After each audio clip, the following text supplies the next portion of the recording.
Hey, what's going on, everyone? It's B. Avery here for another episode of Just My Opinion. Thank you so much for tuning in. I do appreciate it. And with this one right here, I am talking Justice League, the Snyder Cut spoilers movie review. But I am not alone. I do have a special guest, and you probably saw that in the title, and that is Mr. Eman with Eman's Movie Reviews. How are you doing, sir? What's going on, sir? What's going on? What's going on, man? Thank you so much for being here. Thank you for being here. I really, really do appreciate it. I'm very, very excited because I have very high expectations for this film. You know, I love comic book adaptations. I know that you do too. But before we get started, I want to just let you guys know the ground rules. Of course, we both have seen the film. And by the time that you're watching it, this is a pre-recorded video. This is not live. But by the time you see this, you know, the movie would have already come out. It'll be on HBO Max streaming right now. And I have my non-spoiler review up, and E-Man has his as well. You know, so you can go check out mine on my channel, and you can also go check out his at his channel. So those are both on our channels. There's a link to his YouTube channel in the description box, and also on my channel tab.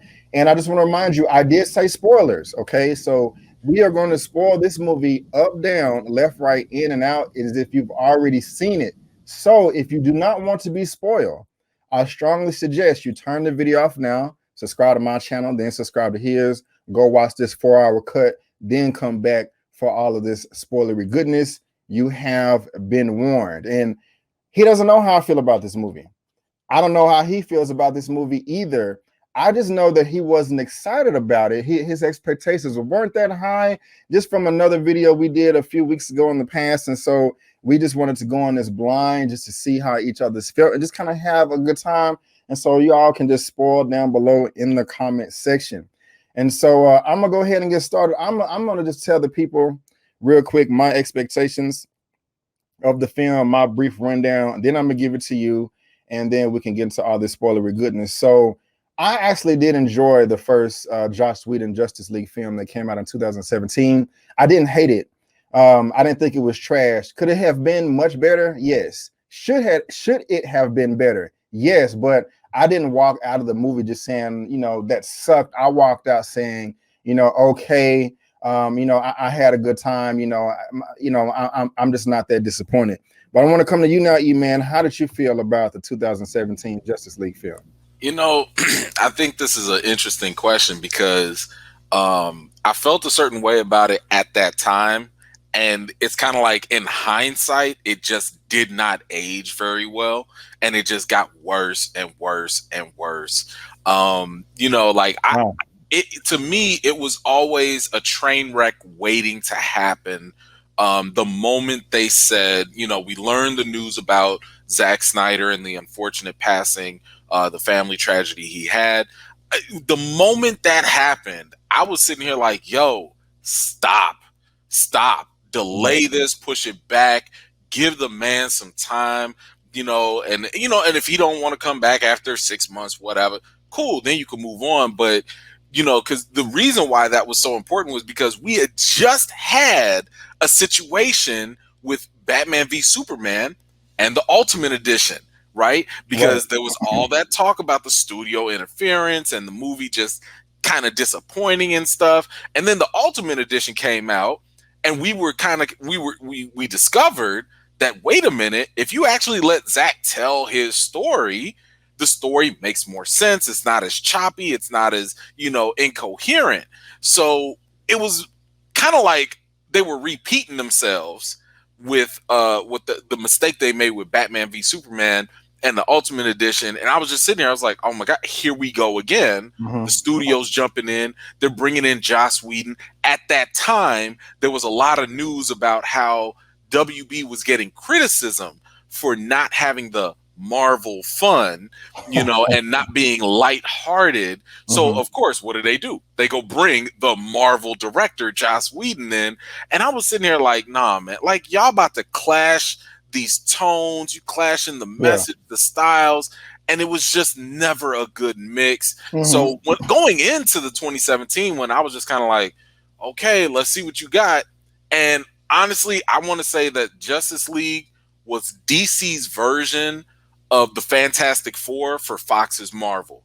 it was just not a good marriage. It was a collapse. It was just bad filmmaking to begin. Wow. Like, if you wanted to give Joss Whedon his own movie, y'all should have just done that and let it be completely in his own voice and tone. But I wasn't feeling it because you saw what was Snyder's and you saw what was Whedon's, and I didn't like the clash of ideas and styles and story.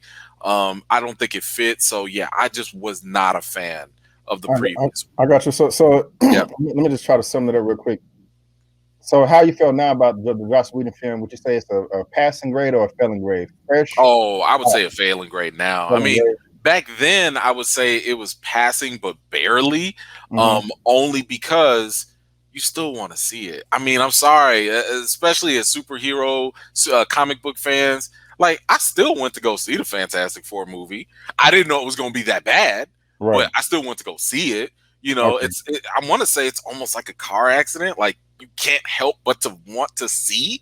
And I'm Man, just like, you know, hey, let's see Joss what happens. Whedon, the Joss Whedon version is a car accident. My goodness. I think in hindsight it is. Yeah.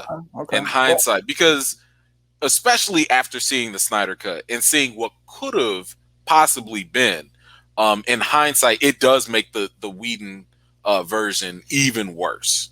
Okay, well, after I've seen the Snyder Cut, you know, I don't think I would ever go back to see the Whedon version. I don't think anybody would. But guys, let me just go ahead and tell y'all how I felt about this, the Snyder Cut. I went in with high expectations. I tried not to, but they kept just dropping these trailers and news just kept coming out. And I was like, this has to be better. And for me, across the board, it was. You know, I'm probably going to be less critical and more of a fanboy in this discussion today. But frankly, I just don't care. You know, I had fun with this. I had a lot of fun, a ton of fun with this. I was geeking the hell out, you know, in my living room while I was watching this. That does not mean that it is perfect. Absolutely not. And, you know, I am going to get into some criticisms. But if you just want to ask me the question, Brandon, is the Snyder Cut better than the Whedon version? Hell yeah, across the board. In every aspect except for one. There was one aspect where I thought Whedon did a better job than Snyder. And I'll get into that in a second. But Eman, how do you feel about the Snyder Cut? Just kind of your general impression. Yeah, I mean, look, going into this, I had a feeling that it was going to be the same experience as the extended edition or the Ultimate Edition for Batman v Superman. Now, I didn't know that he had this much footage in the movie, but I gotta say, the second I heard that it was actually a 4-hour runtime, that already gave me a red flag that, wait a minute, you did not, like, you're throwing everything in the kitchen sink at us, you know, and that to me was a red flag. We'll probably go into that a little bit later, talking about the runtime, but a lot of my expectations were met. So I know Zack Snyder because I'm a fan of Zack Snyder. I've seen like every single movie this man has made. So I know his styles. I know his tendencies. I know what he can excel at, and I know what he can fail at or have trouble with. And he exhibited a lot of that in this movie.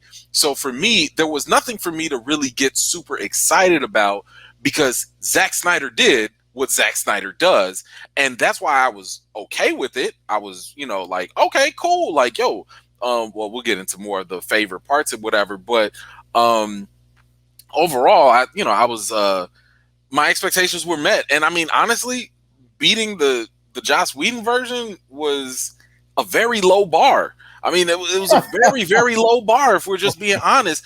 And, you know, if we really want to talk about it, he kind of had some significant advantages here. One, unlike the Whedon version that went into the theaters, we could watch this at home. Right. That's easy. Yeah. That right there lowers expectations because when you're watching something at home that you don't have to get up, go out, pay for, and so on and so forth, you're already going to feel, you know, the bar is already going to be lower for you. And the experience is probably going to be a little bit better because, again, you can chill, you can pause, you can go to the bathroom, do whatever you want to do. Exactly. But beyond that, the other advantage I would say is my man Zack Snyder had an open book test to pass here. He Right. had multiple years to hear. He claims he never saw the theatrical version. I don't believe it for a I second. don't believe that either. But he's also been very in tune with a lot of the fans. Like, I mean, when you talk about a director having this one-on-one relationship with his fan base, that man is in there, like he is answering fans. He's been, there with the whole Snyder Cut movement. But along with that comes, he got to hear all the pre-criticism. He got to hear a lot of the issues that were wrong with the other movie to kind of tweak in this movie. So to me, I felt like he had an open book test, and it was kind of like, bro, if you fail this, like, stop making movies. Like, of course you should pass this, because you know what people are looking for. You know what people are hoping for. I mean, one thing real quick is just the fact of Green Lanterns. It was something that people were like, oh man, he mentioned this and we were supposed to get it, but we didn't. So he was like, don't worry, I'll throw that in there. And then, and even with the nightmare scene, which I will have my issues with that later, but even that felt as though, oh, y'all wanted Joker? Boom, here you go. So it was kind of like you had this advantage to just have so much of I don't even want to call it a head start, but like you had the cheat codes. You knew what to throw in there. So it's kind of like, yeah, of course it's going to be positive. Of course it's not going to be trash. But we'll dissect it later. Yeah, let me address a few things you said. Sure. You said twice that it met your expectations, and I think that's perfect. That is why I enjoyed it so much, because it did meet my expectations. There was not, except for one part where there was one aspect in this film that I really couldn't stand.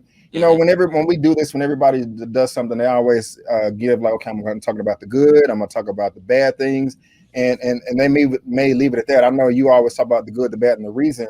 I'm also going to add, I'm going to say that we're going to talk about the good, the bad, and also the completely unnecessary, because there were some aspects in this film that were completely unnecessary. That does not mean that they were bad.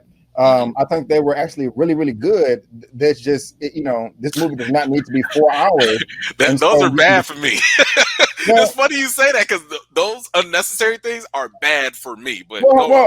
Well, let me dive a little deeper then. So if you go, let's just a martial arts movie, right? Sure. If you go into a martial arts movie, you want to see somebody get their ass kicked. What if it's the best choreographed fight you've ever seen on screen, but it was 10 minutes too long? Does that make it bad? To me, no. Well, I think that okay. So this is what I did not put into my review, but I saved it for your video more so to communicate this, because a lot of times, and I've heard fans, other movie purists say this, that, having a long runtime is not a bad thing. And I would argue that the old saying, too much of a good, you can have too much of something, right? And this is the case. But what I try to approach this as is I look at film as art. And not only is it art, but when you think of any type of art, painting, sculptures, movies, whatever, it's a form of communication. We don't do art, we don't do movies just for our own satisfaction. We do it so that we can communicate with other human beings on some level. So the main intention is communication. Now, if it is communication, is it not possible to over explain stuff? Is it not possible to over talk things, to oversell things? So for me, when I'm looking at a movie, I'm sitting here thinking like, you're trying to communicate an idea to me. You're trying to give me a piece of your vision or whatever it is. When I understand that, that's where the line needs to stop.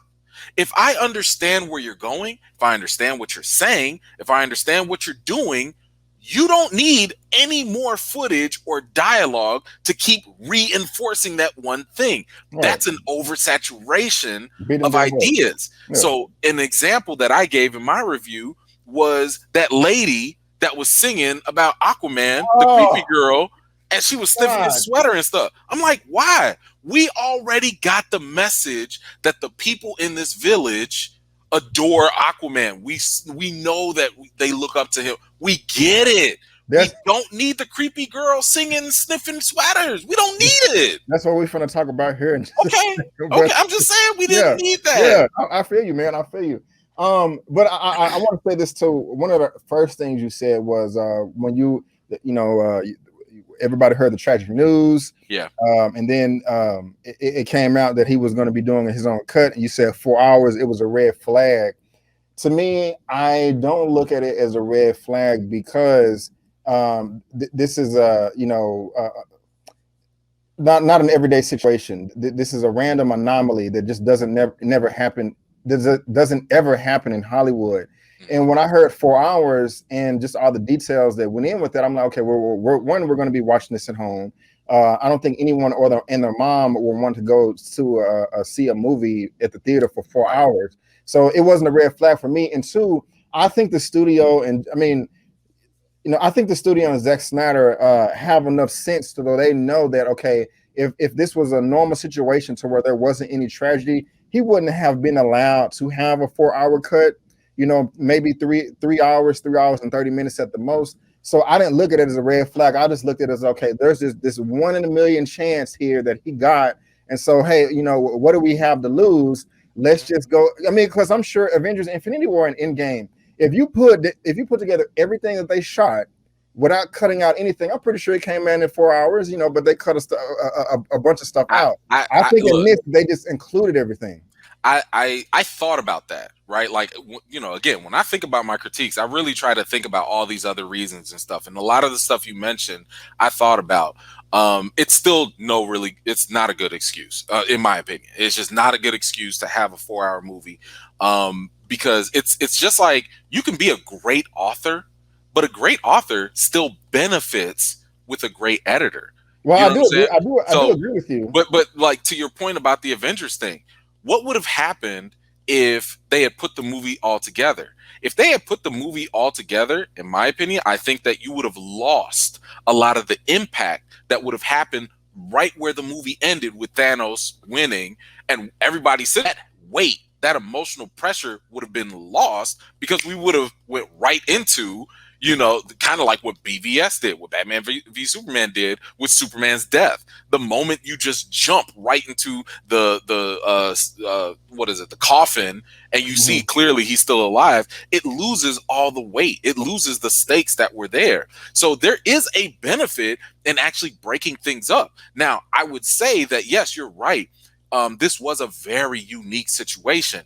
One of the things that actually got me excited was the news that this might have been changed into an episodic format. If you would have told me, like, man, we're going to get this maybe 1 week at a time, or even if you drop them all at once, but it's one episode at a time, I think that changes the mindset a little bit. Because when it's coming out in an episodic format, you can create different cliffs. You can create different ways to increase tension or increase drama or something in the form of storytelling. However, this movie was not meant, the way it was shot was not meant to be shown in episodic format. Yes, they put the breaks there, but that's not the way he shot it. He shot it to be seen in one setting. And let's also be honest here. If you're a Snyder fan, are you really about to sit here and take a break? Are you really about to sit here and watch this and be like, well, I'm on part 3. Let me stop now. No, you're going to sit there and watch it. Right? So if that's the way you shot it, that's the way you intended it. Yeah, you sprinkled in these little chapters, whatever. It's meant to be seen in one sitting. Now I have to gauge how much are you communicating and how much is just not necessary. And yeah, I would trim easily 30 minutes off this movie. Easily. Exactly. And the other point I wanted to make is, like, in a vacuum, having a 4 hour movie is probably not the red flag in itself. I agree with that, because if Peter Jackson was like, yo, I'm doing, Lord of the Rings part 6 or whatever, and it's 4 hours, ain't nobody blinking an eye with that. People gonna be like, well, here we go. But the thing is, I'm taking into consideration who's doing the storytelling, and that's Zack Snyder. Like I said, as a fan of his, as an avid watcher of this man's work, he has trouble when he has too many ideas. He's a fan too. And the thing is that when you're a fan of something, sometimes you get ahead of yourself. And he does this often. It happens. Perfect example is the fact that he wasted Doomsday's death. The fight with Superman. that was a wasted story because he had to have it in there. He couldn't find any other way, but he needed it in. He needed to cram it in. And that's what I'm saying. He could benefit by having an editor and somebody just be like, hey, I know you're excited about this, but let's think of the bigger picture. Let's pull back. Let's extrapolate this. Let's build this up and go here. But this is a guy who has a lot of toys and he want to play with all of them at the same time. Yeah. So I understand where he's coming from, but it still does not make what he did efficient. It could have been more efficient. And that's why I have an issue with the runtime, because there were just too many things in there. I was like, bro, this is fluff. Yeah, this is extra fat. You know, go ahead. No. So yeah, I agree with you. This definitely does not need to be 4 hours long. In my review, I was like, a nice sweet spot could have been 3 hours and 30 minutes, 3 hours and 40 minutes. And I would have been happy with that. One of the things that they just could have cut out is his, when scenes are transitioning from the next and everything is going slow-mo and they're showing the opening credits with Lois walking down the sidewalk with the umbrella. It looks and sounds beautiful, but you could, he did that 17, 18 times in this movie with a number of scenes and just shaving off, 20 seconds, 45 seconds here and there would have brought it down a lot more. So I was just meaning that me hearing the news, since this was a unique situation, that the 4 hours actually got me excited because I knew we would be watching this in a completely different experience than anything that came before. But yes, I do agree. It definitely does not need to be 4 hours long.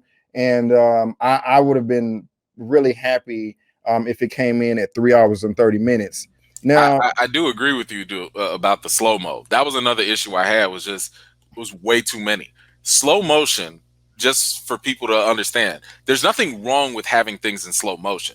The purpose of slow motion is to help us, the audience.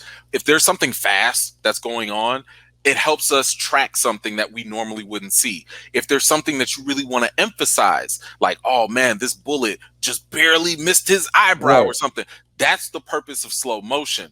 Slow motion, just to have slow motion, is not a good thing. It's a waste. It's oversaturation. Why do they need to be in slow motion to watch their plane come up so they can do their superhero poses? I'm just saying, at that point it gets cheesy. Now, if you were saying like, yo, we was looking at the city that we just saved and the people, okay, cool, bro, y'all looking at a plane and two of y'all can fly. What do we need a slow motion shot here for? I know what you're going for. I get it, but it's not necessary. I hear what you're saying. I wish we had all day, or I can If I meant like everything with the Flash, you need in slow motion, bro. So but it's like, I don't want to get too excited first, because for me there was much more things that I liked in this film than I did not like, and there's just one thing that bugged the hell out of me that I just want to go ahead and get out the way. I think you may agree. Across the board, with each character, it was a significant improvement except for one. One character, I didn't like anything they added extra that wasn't in the Whedon cut, but they added in this one, and that's from Aquaman. Really? I was man. I was so and the thing is, I like the Aquaman character, and I like Jason Momoa as Aquaman, and I really did enjoy the Aquaman film. When I first saw it in theaters, I enjoyed it for the most part. There were some things that annoyed me, like that. I won't get into that. But the second time I saw it in theaters, and when I have it on 4K at home, I love it. It looks great. It sounds great. It's one of my favorite movies. But for some reason in this film right here, every time they were showing Aquaman, I was like, please, can we fast forward? The only thing additional that I liked was at the very beginning where he goes to the bar, Bruce Wayne, and he's trying to meet Aquaman, and he gives him the business card. He offers him the money, and there was an extended scene that came before. I really did enjoy that. That was very entertaining to me. But the next scene and this was in the Whedon cut. First of all, I don't know why Aquaman is calling Bruce Wayne Batman in front of all the townspeople. That's still just stupid to me. But when the lady is singing, when they start singing and stuff, I'm like, what are we doing? I don't want to see this. This is ridiculous. Cut this out of the movie. This does not need to be in the movie. Yeah. When he saved the man in the boat or whatever, respect the storm, and threw him in there. I just didn't like that scene. It was corny to me. Okay. I did not like Volko. I liked him in the movie, but him in this one with the longer hair, he was a completely different character to me. He seemed desperate. He seemed like an addict. And I'm not trying to be funny. I'm really not. He was just like, but Aquaman. Like I didn't like any of that. The only time I liked Aquaman in this movie was the intro scene that I first talked about, and then when he teamed up with the rest of the Justice League. Everything else with him, and when he fought Steppenwolf underwater. But when he was talking to Mira down there, just everything, I was just the majority of the Aquaman stuff that was not in the Whedon version, that was in this version, I did not like. A good 85% of it. And if I had to cut, if it was up to Brandon, edit this movie, make it 3 hours 30 minutes. Sure, his stuff definitely would have been left on the cutting room floor. I see that you disagree. Okay, look. Go ahead. So let me give 2 points. One, I mean, I actually like this better only because I felt he was inconsistent in the Whedon version. Like I felt like at first he was, all a loner, the drunk guy or whatever, serious tone. But then at the end, he's like this surfer dude. Yeah, my man, and I was just like, bro, what? Like, get out of here. Like, that was just weird.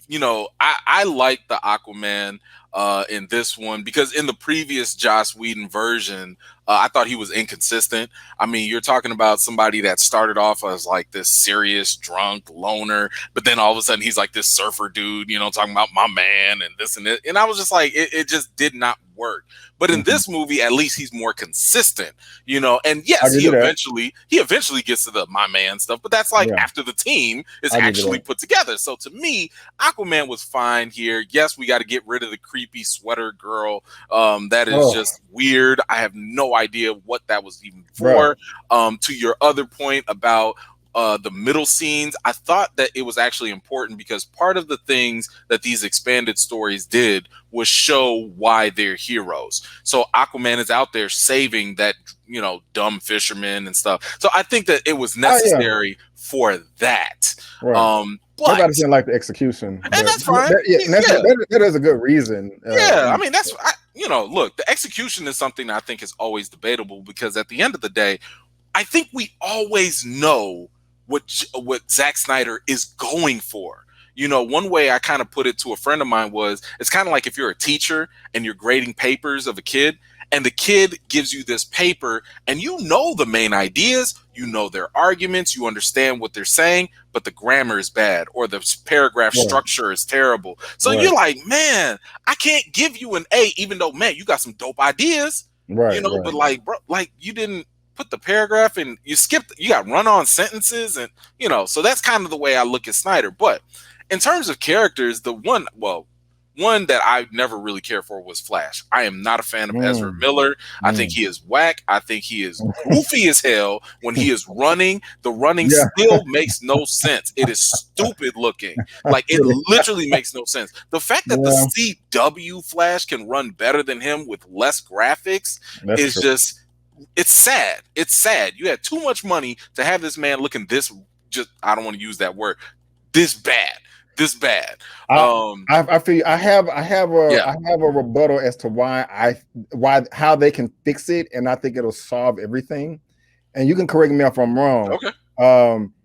To my understanding, when in the comics or the animated DC whatever, at some point in time, Batman starts to train the Flash to look, I want to help you reach your full potential. Since he's a strategist and all this, let's go out to the track. Let me teach you some form. Let me teach you how to work out, because we saw in this scene when he was saving Iris, he is not athletic. No. He's not that coordinated. He's just fast. Sure. He's just, fast as lightning, fast as the speed of light. So I think if he had some coordination, some training, just from like, any regular athlete, I think that would enhance his abilities. And, he would be more efficient and be able to run. You know what I'm saying? I will take that. Yeah. I will fully take anything to make this man stop looking like that. Okay. Anything. Now, the special effects and everything were dope. Don't get me wrong. Like, right. I'm just like, yo, I mean, I guess you can call it a nitpick if you want to, but it's stupid. It looks so stupid. But I'll give you that. The one thing, and I liked your take on this too. I want to hear your take because I've only talked to like one or two people about this. Is Superman. Okay. The issue that I was kind of, I don't want to say it was bad, but it kind of put me off was at the very end when he was fighting against Steppenwolf. This did not feel like the Superman we've come to know whatsoever. When this man came in and was like, not impressed, I was like, what? When did Superman get cocky? When did this Superman get arrogant like that? Matter of fact, because I had to sit back and think to myself, like, what is going on? And then when my man was like beating Steppenwolf to smithereens, I'm sitting here like, okay, go ahead, Superman, yeah, beat him. Okay, Suits, all right, hey man, he's down. Hey, bro. Hey man, hey man, hey yo, I don't think he's alive no more. Hey Superman, stop. Right. You know, and at a moment I was like, bro, like now you're starting to look like the bully. And I had to really sit back and go back because we have to remember everything that's happening in Justice League, Snyder's cut, is still a buildup from what started in Man of Steel. Do we not recall when Superman was being bullied as a kid and, you know, he had to hold back, you know, and stuff like that? And I'm sitting here, I'm like, yo, there was so much work put into Clark Kent, Superman, being like this gentle giant, this Christ-like figure where you could smack him 2 times and he'd just be like, okay, I'm stronger than you. I'm going to back off. But now I'm sitting there, I'm like, where's this cockiness coming from? Where is it? Like, I get it. It makes sense in that scene if Man of Steel never existed. If Batman v Superman never existed. Yeah, that makes sense. Superman come in and be like, yeah, what's up? I'm Superman, you know. But given all the stuff we learned about him and all the stuff we invested into his character, I felt like that moment right there just undid a lot of that. So I'm like, that ain't the Superman y'all built up. What? Honestly, man, that didn't bother me at all. Okay. That didn't bother me at all. And all right. His transition in character from Man of Steel, I just kind of feel that, you know, he got a more sense of the world. And earlier when in Man of Steel, when he was being smacked around, he wasn't Superman at that time to me. He was just a strong being and he didn't know what he was capable of. But I mean, I'm just saying, you know, a town drunk compared to an alien invader, you know, you're gonna take the gloves off. Now it was bullying. I'm like, damn, he was really just having fun, you know, just having fun with this. You know what I'm saying? It was funny, but it didn't bother me. I didn't see it as like, okay, you know, this is out of character. I thoroughly enjoyed it. I'm a geek out. Like the comic fan in me is kind of like, beat him. Yeah. Whoop that trick. Right. Like I'm there for it there. But then I was like, but the film critic in me is like, man, y'all went through so much work to make this character like Jesus. Mm-hmm. I'm sitting there like, I don't think Jesus would have been beating on people like this. Like, I'm just thinking like, it felt inconsistent. Now, was I still entertained? Sure, but you know, the critical eye is kind of like, I don't know. Okay. But that was it for the characters, yeah. Now, this is the last thing I wanted to bring up about Aquaman that I did not like because I just want to get my bass out the way. Is I felt that it really contradicted with the movie, the solo movie. For example, in the movie, they had to go where I forgot the name of those the dark beasts that can't see, that live at the very bottom, that transform. And then they went to the portal and they went to like the lost world. That's what King Atlan was with the trident. But in this one, he just ran up like, you know, like it was just the grave site. Like he's just there. Yeah. And I'm like, wait a minute. How are you able to go here in the movie, and how are you able to do this in the Snyder cut? But in your solo movie, you had to go through the secret portal and not. I don't think they're connected. I think like even Wonder Woman, you know, 84, you know, I think a lot of those movies were, because the DCEU is going in a different direction. They don't count the Snyder Cut. Right. They count the Whedon stuff, and It's stupid to me. it is. But at the same time, they're kind of like Zack Snyder said in the interviews, he's like, "Yo, I just gave y'all what would have been my vision at that time. I'm not trying to make a sequel. I'm not trying to. I mean, I'm sure he would if they gave him the money, but he's like, I'm not trying to connect it to other stuff. This is just what I would have done back in 2017. Horrible idea. This would have been something that if what we saw here in the Snyder Cut had happened in 2017, the Aquaman that we saw in 2018, I think, would have been vastly different. Yeah. So it's kind of retrofitting stuff, but DC or WB has already tried to go a different path away from whatever Snyder was doing. So I think that's why you're going to have these weird divergence away from consistency. And I think maybe and I'm thinking about it now, one of the reasons why I just didn't care for the Aquaman stuff in the Snyder Cut is because since the movie is just, like, if those times where you're like, I'm bored, I want to watch something fun, let me watch my favorite scenes from this movie. For the past 2 years, Aquaman has been in the top 3 or 4 for me. And so it's the cinematography, the color is completely different from the Snyder Cut. This is a much darker film, while that one is bright colors and everything. Also, just one of the things that conflicts is in the Snyder Cut, Mira, every time they wanted to talk underwater, she had to make the air pocket, where as far as the movie, that wasn't necessary. Right. I like the way James Wan did it in this movie. And so that's why it was just so jarring to me, and what I said in the review. My review. Now, since that's really, I can nitpick here and there, but for me, that's all of my bads. Yeah. So I want to get the bads out of the way. What are some? Since you said you have more good than bad, go ahead and get your bads out of the way, and you can be as detailed as you want here. I mean, I think we touched on a good majority of them. The length was definitely an issue.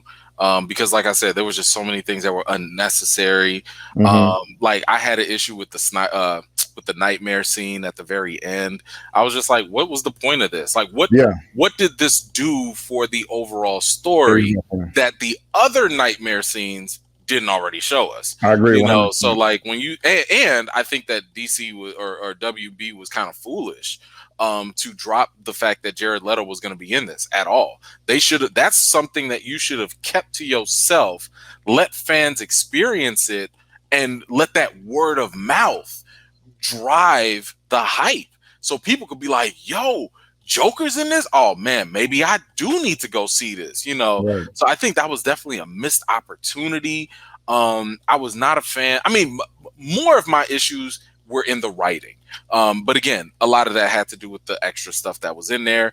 I was not a fan of the whole connection of the mother boxes to Superman. I felt like that was another forced Martha moment. Because like, there was a meme when he died and they called. And I was cool with the fact that, like, yes, his scream, people could hear it.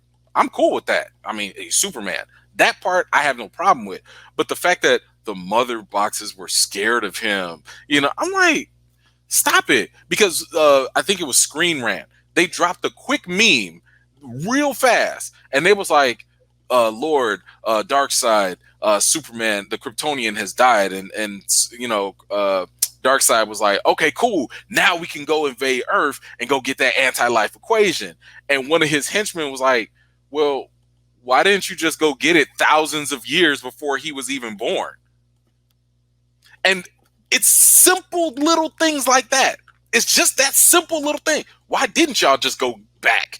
You had a whole army. Why didn't you just go back before the Kryptonian was there? So I thought about that. It's just one of those things where I'm like, you didn't have to write it that way, but I know you forced it because you wanted something. You wanted something to make Superman more important. And I thought that was just something that was unnecessary. You just didn't need to do that. You could have written. Here's the thing. We have examples of how the mother boxes and Superman and Darkseid, the animated stuff, the comics, we have examples that don't try to force that relationship, and it still works. And I think that was just some extra fluff that they didn't, they didn't have to put in there. So That to me was just, it. But that's really it for my bad. And like I said, all of these little things, I don't even want to call them nitpicks because I do think some of them are real flaws, but they don't break the movie. Right. They don't ruin it to the point where I'm like, oh, I'm done with this, or this is trash. These are just little things that, like, as a critic, I'm gonna notice. And I should probably mention this for people because I think people conflate this. Even though you and I are both fans, right? We're still critics at the same day, the same time, which means we're going to approach the movies with a different perspective and a different motivation, a different objective. The quick analogy that I like to give people is roller coaster rides.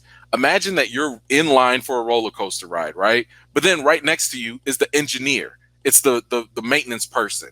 Y'all both get on the same ride.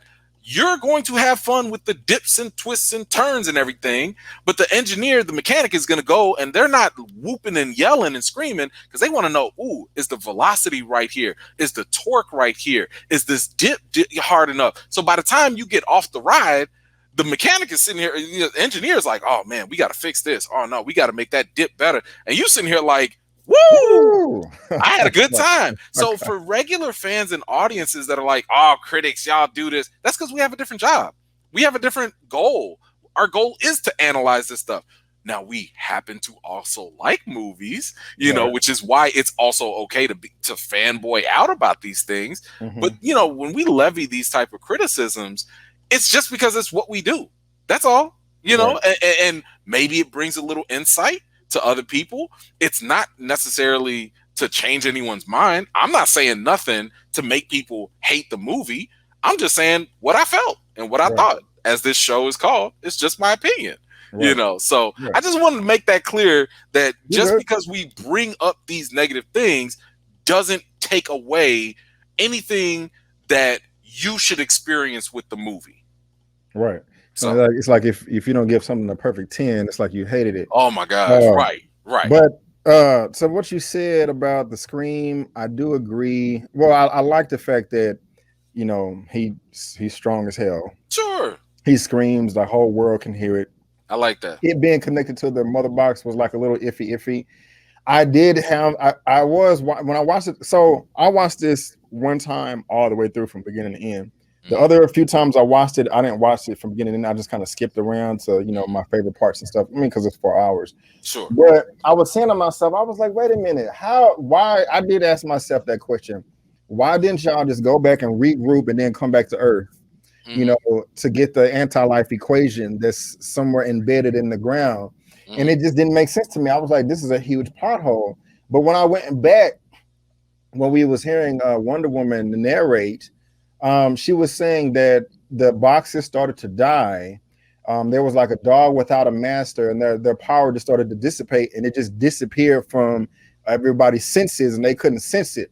But I still thought to myself, okay, these are alien beings that have mastered, interstellar travel. I'm pretty sure they have some type of tracking device to where, okay, we're here at this segment in the universe. Let's bookmark this. But not only just that.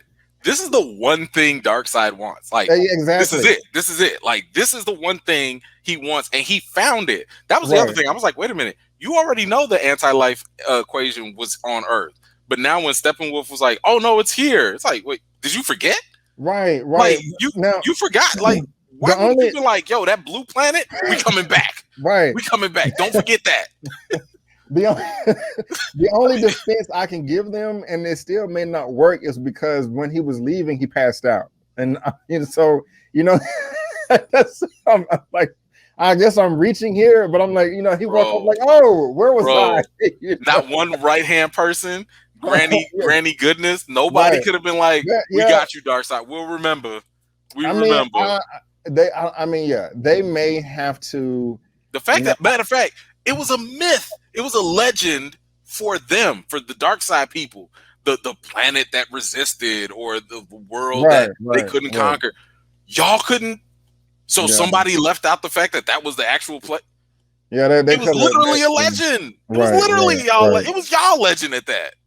Yeah, I can't. Look, I'm just not. I thought about it. That's why I said I'm a fanboying here, because I'm like, I still have fun. Right, and that right there is what I like to call fanlexia. It is where you are such a fan over something, you will ignore the obvious flaws. Right. Maybe you come around over time and be like, yeah, maybe that was. But you caught up in the hype, you caught up in the excitement, and that's okay. But, part of it is kind of like, we got to be honest and call it out and be like, hey, you know what? That might be a problem, might not make sense, but I still have fun with it. Both things can be true. I got you. But people be struggling with that, man. Like, no, it's got to be right because I like it. No, guess what? We like bad things. Right. We like inconsistent things. It happens, and it's okay. Right. I mean, we fans of the 90s Mortal Kombat movie. Bro, that movie has got so many problems, but I will still to this day watch that with no problems. You know what I'm saying? I will call out every single thing that's wrong with it, but I will still enjoy the hell out of it. I still love it. You know what I'm saying? So there you go. Come on, man. What? But let me move on to this, pumped already. I might put that on. Like, shoot. I want to talk about where this woman right here came from, Wonder Woman and Themyscira. You know what I'm saying? The way they enhanced this whole scene with Hippolyta and where the Amazons come from, I loved it. Yes. That battle. What did she say? Amazons, what are you afraid of, or what do you fear? We have no fear. Yeah. Yo, I thought they was like the best part of the movie. Like they almost stole it from me when they went through that whole. I even forget. I don't know if that was that even in the Whedon version. I don't think so. I don't think it was that line of dialogue. No. Just the whole where Steppenwolf came and they buried the entire temple. Yeah, that part wasn't it. Was not. Okay, that part was not. I remember specifically when they hit the pillars. Yeah, the outside door just swung down. And that was it. And then they showed it from the outside view. He axed the door and then broke through. Oh, okay. So now when they sealed him in, you get like I said, at the beginning of this, I didn't watch or see anybody's reviews. I just saw what they put on Rotten Tomatoes. A lot of people were saying they added so much emotional beats to the Zack Snyder cut. Yes. And this scene in particular is an example of that. Because you got to see Queen Hippolyta she didn't want to trap her lineage down there, her sister. Yeah. She was very reluctant and hesitant about it. As she was running out. Yeah, she was running out. She turned around and stabbed the parademon. And the first time I watched it, when she ran out of there and was like not running, I was like, "What are you doing? Run, go!" Right. And the thing didn't sink yet, but she passed the mother box off. And then came back and looked over the cliff, and I was like, "Yeah, man, I feel you. I know you should be getting the hell out of there, but I do feel you don't want to just leave your family down there. That was really heart touching. It was beautiful. No, that entire all their scenes, to be honest, all their scenes, and this is something I've always said, even with Wonder Woman, both Wonder Woman movies, I was like, I don't care about her in the modern world. I want her to be in Themyscira. I want to see more of Themyscira. And I know they said they're going to do a spin-off show or whatever, which is great. Yeah. But I was like, those were, to me, one of the best parts. Yeah. And like you said, I agree. Definitely the emotion was so much better there. Yeah. It was way better than whatever was going on in Atlantis or whatever. But the action. And then, of course, once we get to the big battle in the past. Oh yeah. I mean, that right there is what I'm talking about. With Zack Snyder doing what he does best. You know what I'm saying? My man can do action, fight scenes, and what I don't think. But don't jump too far ahead. Okay. All right. But on this scene right here, there's something else with the Amazons or the Amazonians. I liked their. And women, don't beat me up, but I love their body structure in this as well. They're Amazons. One, especially the ones with the hammers knocking down the pillars. They were as muscular as hell while still keeping their femininity. Sure. And it was a beautiful mix between them two. And we all like our superhero landings and poses and stances and stuff. And just like this wide horse stance that they was making as they were swinging the mallet or the hammer. They're just really in the slow-mo that we talked about earlier. It was just like that perfect marriage of everything where I was just really, really, really loving it. Right. And let's just go ahead and bring this dude in right here. That was a huge significant as well that really popped off in the scene. And that's Steppenwolf. Oh yeah, man, this major dude is upgrade, major, major upgrade big because time, he was looking whack in the horrible. last one. Now I liked the intention behind him, right? The Mm-hmm. fact that he was just like, I can take all y'all on, honestly. Right, That right. part, because I think people underestimate like what makes a really good villain or antagonist is someone that, challenges the protagonist or the Uh-huh. hero. Yeah, And wasn't nobody stepping to Steppenwolf like that. I mean, he was holding his own against 3 of the Justice League members and stuff. right. The 3 of the strongest, So it's one of those things where it's kind of like, he really makes especially the Amazonian scene like work so well because they are doing everything Yeah, to try and stop him, and he's just right, like, y'all drop me in the building, y'all drop right, me down in the water, right, whatever, I'm back. right. What And up? the fact one of the things that I really liked is they keep firing at him all these arrows. It's not doing anything. It's just like Nothing. little pebbles, but they're still determined, to fight this thing out and give it their all. I mean, some people Yeah. may just kind of find it stupid, but even like doing this action scene right here, like the effects and the lightning that came from his axe, that armor was just so Yes. badass to me. It's way better Like, than whatever they gave him last time. when he had all like 8 or 9 arrows like all on his body and he flexed and his armor like shot out, I was like, oh, okay, That was nice. That was nice. know? Look, But- and I don't think people give it enough credit, or I hope they do. Again, this is why Zack Snyder is such a fantastic visual storyteller. The fact that he's using these bright colors in small doses against and in contrast to the darker settings, that right there is what makes the axe pop. That right there is what makes when somebody gets shot by a parademon, their wound highlighted even more because it's burning.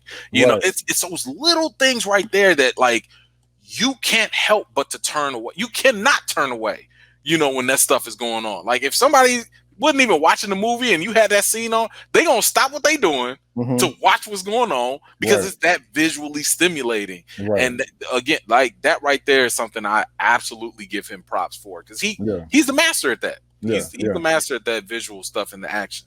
I loved, they lassoed him up, had ropes around his arms, legs, and they was really just giving it their all. One person rode up on the horse and stabbed him, and he just backfisted him out the way. Yeah, it was a very, he I axed the rope, grabbed the horses and threw them over. I mean, it was a very, very entertaining scene, man. It was a beautiful. Let's also like the whole thing was beautiful to look at. Let's talk about this aspect ratio, this super duper tall IMAX aspect ratio. How did you feel about it? I mean, it was cool. Like I liked what we got from it. It was something that like. It didn't bother me too much, mainly because I also, this was a screener. So like as a screener, I know that we're not always going to get like the top notch stuff versus if like we had the Blu-ray, or something like that, something that we can control a little bit more. But it got the job done. So I was kind of like, all right, I got you. Now let me ask you this. Let me talk about Batman. Now, how do you feel about his armor upgrade? That they put the Superman, not the Superman's ship's armor, like I can't even talk. You know what I'm trying to say? The outside panels or the material from Superman's ship, they infused that in his armor. That's how he was able to repel the parademon's energy blast and also Superman's heat vision. I mean, I think it's a hard pill to swallow for me, but I swallow. I needed a lot of water to take that pill down. It was pretty big. How do you feel about that? Does that work for you? Or is this is ridiculous? He should have died. You got to think of it like this is a 20-year veteran Batman. He's been fighting crime for 20 years. So it's not like he's a rookie. It's not like he, just is fresh off the beat or whatever. I mean, the man is experienced, and Batman's superpower is prep time. that's his thing, you know. Right. It's always been innate in his character, and as you mentioned earlier, he's a strategic person. Right. So it wasn't offsetting or off-putting to me. I thought it was right in line with his character. I mean, like, look, you see these weird things, you see the energy that they shoot. Why wouldn't you study that? Why wouldn't you try to protect yourself? I mean, that's why he made his suit. He made his suit to be bulletproof and to, you know, have all these gadgets to be that one step ahead, you know, of everybody else. So now that we have an alien threat, you know, ever since aliens were real, I mean, what did he do? He went and got him some kryptonite. Yeah. Right. So he's always gonna find a way to secure some advantage. So it didn't bother me. You know, I was just like, yeah, it's Batman being Batman. Right. Okay. Now this is a scene I almost skipped. This is because I forgot that they said this is going to be rated R. Unlike the Whedon version, I think it earned its rating. This wasn't a bloody gore fest. But there was blood here and there, and I think they used it very well. The first time I noticed it, where I was like, "Oh yeah, they did say this was rated R," was the bank scene where Wonder Woman came and saved the day. You know, they were shooting them. You saw the little sprays of blood. I like that right there. Everything in this scene was enhanced to me.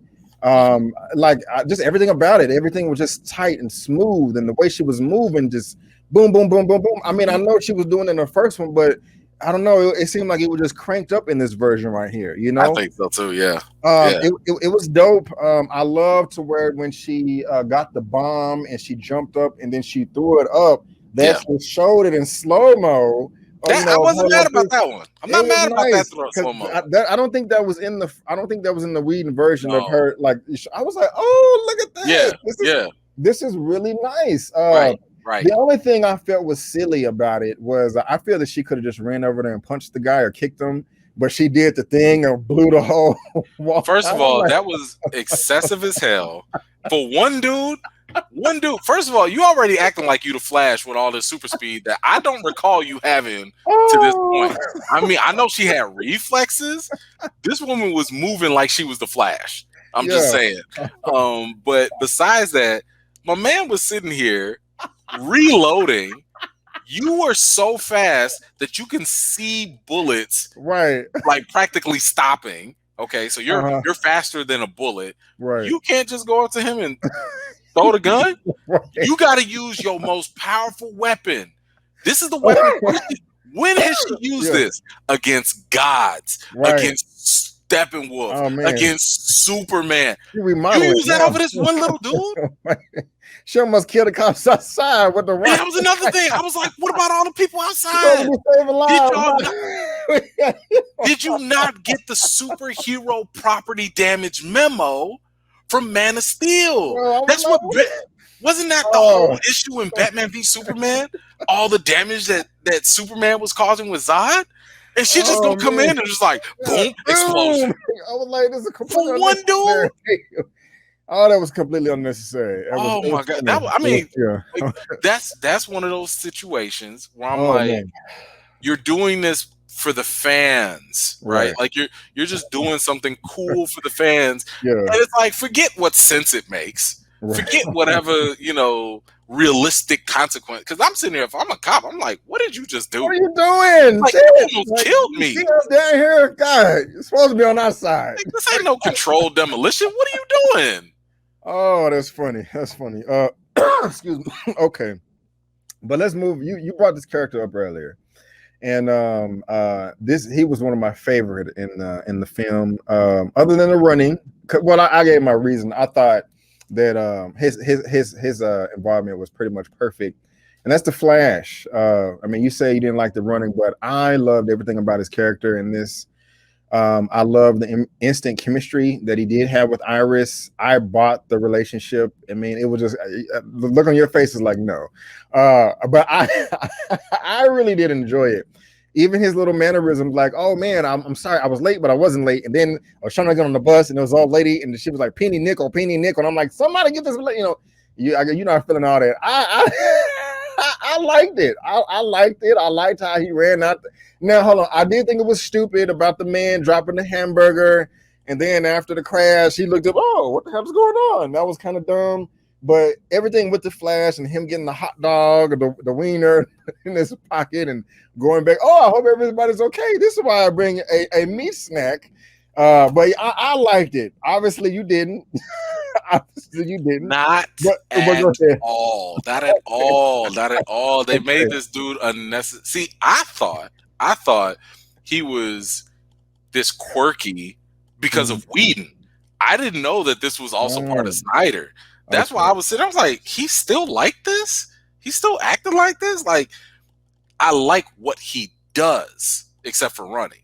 You know. So, for example, I was cool with the fact that when he was meeting with his father, you know, those more dramatic scenes, because that's innate to the character. That's important to the character and to the overall story. Matter of fact, that's the catalyst for Flashpoint. You know, like one of them. So stuff like that, I'm like, okay, yes, there, you got it. But all the weird stuff, I mean, I'm like, I don't need him to be like, comic relief. You know, like that. I mean, yes, I'm not saying I'm not saying Barry Allen has to be a super serious character or nothing like that. But I'm like, you making him a little too weird. You know, like, I don't know if they were putting it, if maybe this was inclusion and diversity, maybe he's on the spectrum or something. But I was sitting here like, if he's not on the spectrum, this is just a weird way to portray this character. And it was different. It was just, it was very different. And I mean, the whole Iris thing, I mean, unless we get more backstory, like maybe they know each other from before. But to me, I'm like, this is the first time we ever saw Iris, you know, and we're assuming that's Iris. I don't think it was confirmed, but I think we all can assume that was Iris. Right. But if that was the first time, why are you staring like that? Like, both of y'all, like, what? Yeah, hold on. You ain't ever locked eyes like that with somebody? Like that felt okay. So that felt like manufactured, contrived emotion. Really? And this is one of those things where I'm talking about, like, directors will do things. Christopher Nolan does this all the time. This is one of the reasons why he gets criticized for not having genuine emotion, because he'll put intellectual emotion into something. And what I mean is, you put people in a position, you have them mimic the motions of this means love, as in, you look at him, he looks at you, you go do your thing. You look at him, he looks at you. And it's manufactured. It's not something like, oh man, they were walking, they were talking, maybe they had a little joke between each other, maybe they, bumped into each other.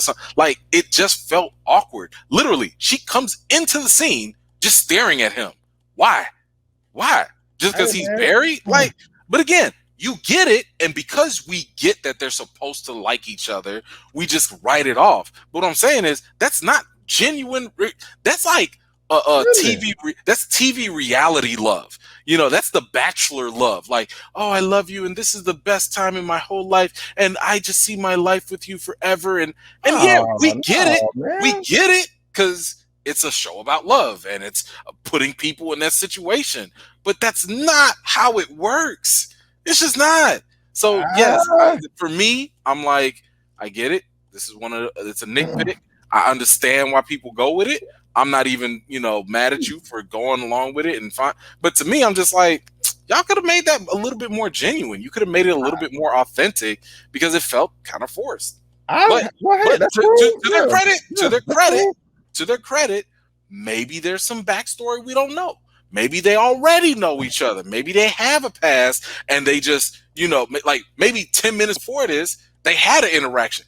I don't know, but I'm just saying, for that one little pocket, I don't know, man. I mean, that's cool. I mean, I feel different. I thought it was genuine. I mean, it doesn't happen often, but there's been a time or two where I cross paths with a young lady, and I'm kind of like, oh my goodness, hello. Oh yeah.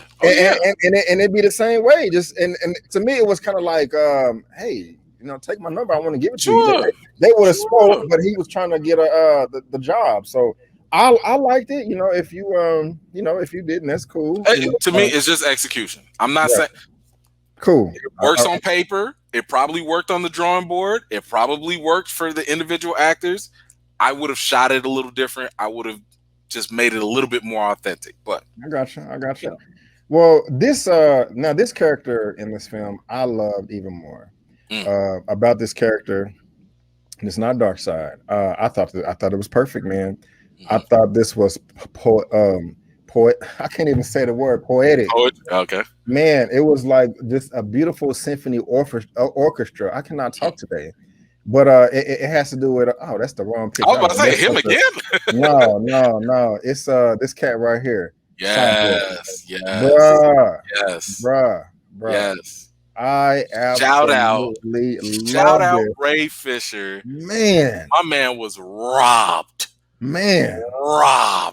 Like crazy. Yes. This was besides another part we'll talk about later was some of the best in the movie. Yes. I mean, agreed.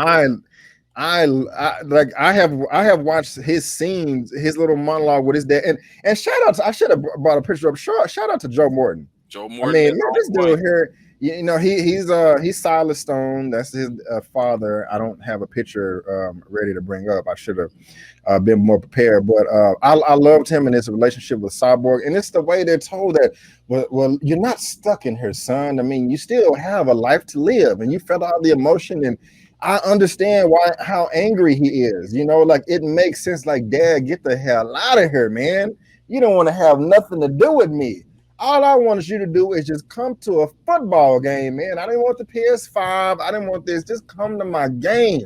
And and the thing is this is where Zack Snyder used that slow-mo the best. Yes. I ain't never cared about a football game more than I did in this scene right here with the snow coming down and the jumping over and the hurdles, and then just seeing what is this? Not Cyborg, not Ray Fisher. What's his name? What is this?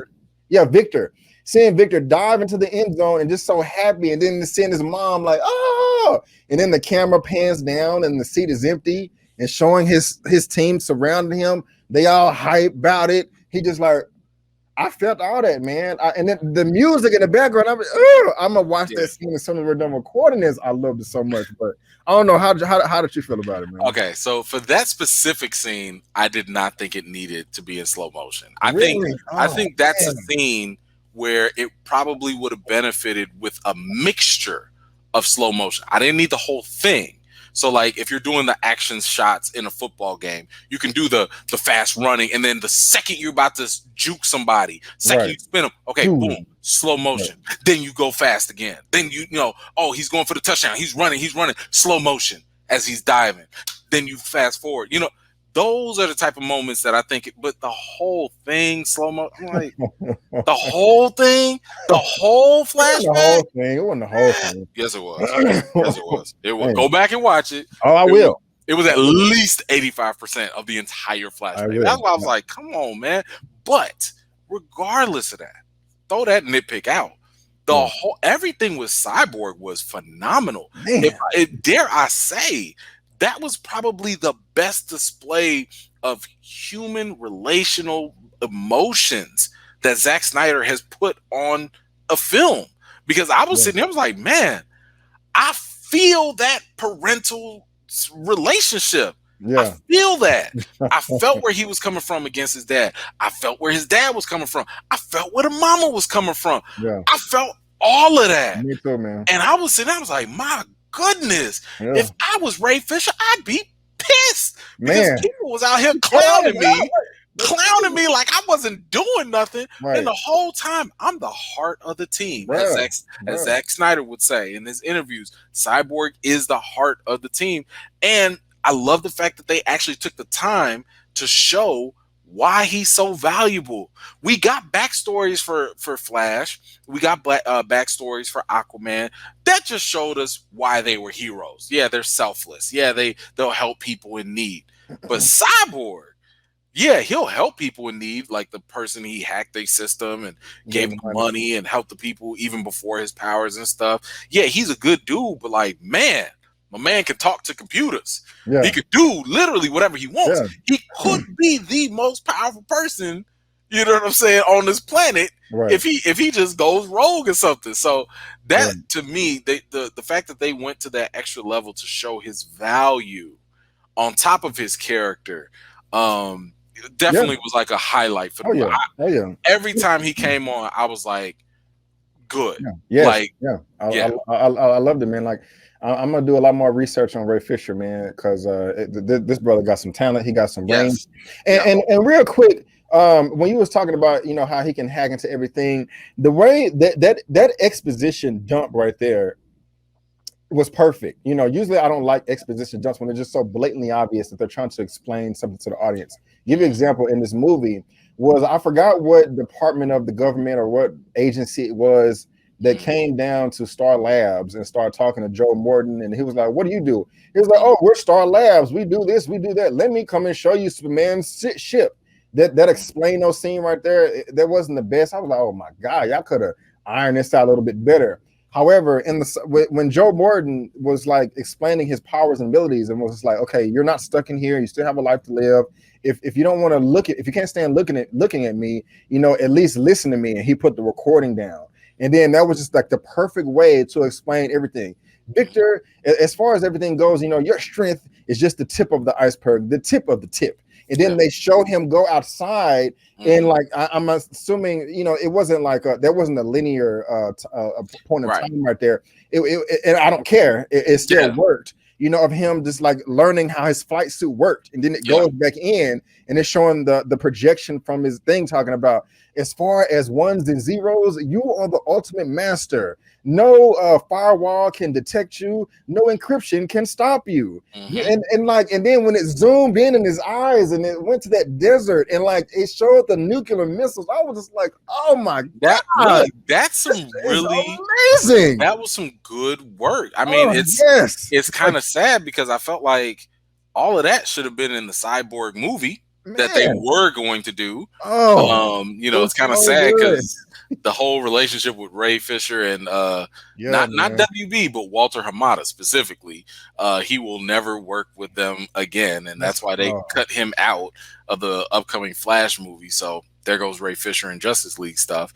But yeah, I mean, all of that stuff was just phenomenal. But I gotta ask you, because this was something I had to go ahead. Watch this movie twice. Okay. And I cannot explain this. Okay. When did Cyborg get the time stone and reverse time to put that tape recorder back together? Yeah. Bro, I understand my man can read any computer. I understand he can fix anything. I totally get that. How do you fix a tape recorder that's not, was that even a digital one? I don't think it was digital. No, I don't even think it was digital. I think it was like an analog tape in there. Yeah. That's like saying like, yo, here's a cassette tape. I break the cassette tape, but I just suck it back together. How do you put the film back together? I don't know. Like, at first I was like, okay, maybe it's magnets. Okay, maybe he could do magnets, but you ain't Magneto either. Only way I can explain it is because it is alien technology. And that's a leap, man. I don't know. It's a fair. It looked like my man had the time stone. When Doctor Strange was eating the apple, then he reversed it. That's what it looked like. I was like, y'all just gonna throw that out? Because if that's the case, you couldn't reverse other things. Like, I'm sorry. To me, that scene right there, again, it doesn't ruin the movie. But I was just kind of like, what are y'all doing? Right. Like, somebody needs to explain this. I got you. You know. Yeah, that's a fair criticism. I liked everything else with the extra arms coming. Yeah. His bag and, you know, stuff like that.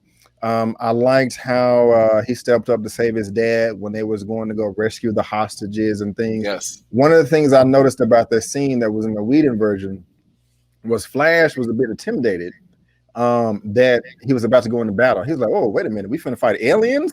You know, and they took that out. I'm glad. That was stupid. Yeah, that was dumb. Like, I think it was dumb. The whole parademons can smell your fear and stuff. Man, stop it. Like, parademons are not supposed to get all this energy. They just not. They are just like mindless slaves. Yeah. They're cannon fodder. Yeah. That's it. We don't need to give them no backstory. We don't need. No, I didn't need it. But I will say one other thing that was kind of weird, and I felt it felt more like a plot device than it did something to make sense. why is it that the fastest person in this movie got shot twice? Well, I think Twice. okay, the one time I know of is where when he was going in a circle at the end. Sure. What was the other time they got shot? He got shot when they were in that warehouse rescuing the hostages. When they were rescuing the hostages from Steppenwolf. Right. And he made it up the stairs, and like right after that, like a parademon just like shot his leg or something. I don't remember that. He got shot twice, man. Did he fall? Did he fall or did he? He didn't fall. I mean, I'm assuming he healed up quickly, but it was just like, why are you getting shot? Like, well, that didn't bother me. I think it was just luck, because for one, at the I don't think you would just make it up. I believe you. I just don't remember about when it was rescuing the hostages. But I think at the end that was just luck, because all of the parademons were trying to shoot him out there, and I think he just got lucky. Sure. You know, because I mean that's just me. It didn't bother me. I get it. Like, again, these are not things that break the movie, but it's also one of those things where it's like, y'all couldn't have found a different way to like injure him. Like maybe while he, you know, what was look at Age of Ultron. Okay. Fast dude, you know, obviously he's not getting shot. You know, there was an accident. He did get nicked with Quicksilver, you know, with somebody shooting or whatever. But outside of that, the only reason he got shot was because he was in the middle of doing something else, like rescuing someone else. So he knew that he was probably going to get shot, but he, you know, made that choice. It's stuff like that that makes it a little bit more meaningful, you know, versus I'm just standing here and boom, somebody shoots me. Like, bro, like you were so fast, you stopped time.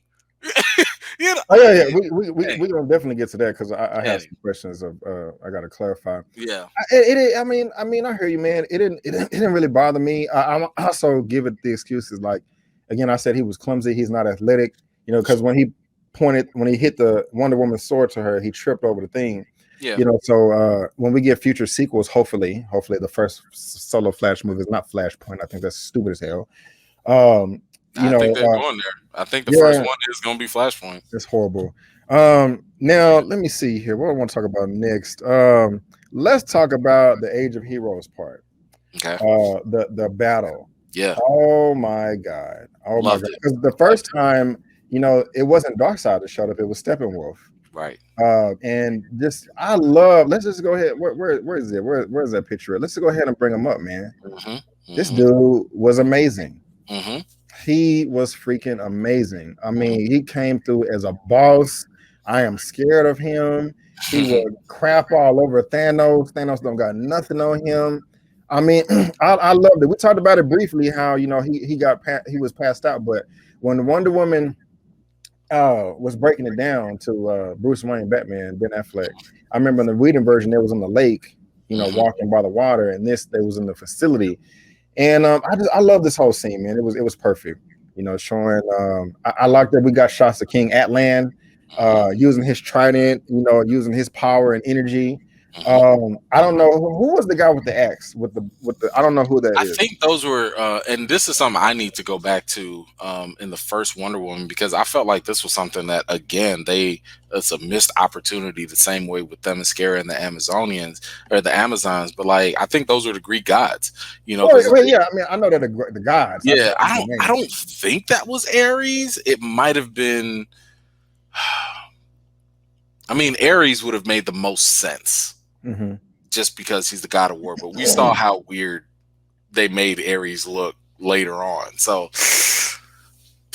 I feel more comfortable. I would have to actually go look at the credits. You know, maybe they listed them in the end credits with the actors and stuff. But I would like to believe that was Ares and Zeus getting big, and then I want to say Athena was the one with the arrows and stuff. Right. I was just about to ask you what's her name? What's her name? Yeah, or that might have been Artemis, but I want to say it was Athena just because she's more popular.